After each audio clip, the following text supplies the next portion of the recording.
Estic perdudament, absolutament intensament enamorat de la Laura.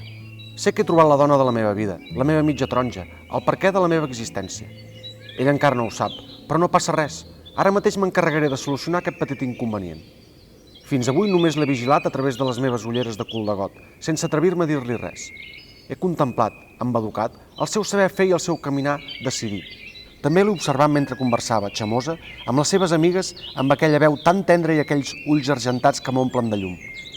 Li he espiat tots i cadascun dels seus moviments, però no m'hi he acostat. Necessitava un moment en què la trobés sola per fer-li saber la bona nova. Ho tinc decidit. Li demanaré per sortir. Només necessito uns segons, suficients per dir-li que no cal que busqui més, que sóc el seu príncep blau, que jo li ensenyaré el camí cap a la felicitat.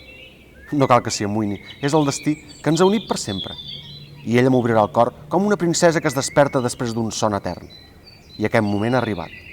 És tan i tan maca. Hola, Hola, vols sortir amb mi? però tu ets tonto o què? Petonets pels puestos o la recerca de l'amor sincer, de Jordi Romeu Querol. 22è Premi de Narrativa Vila de l'Ametlla de Mar.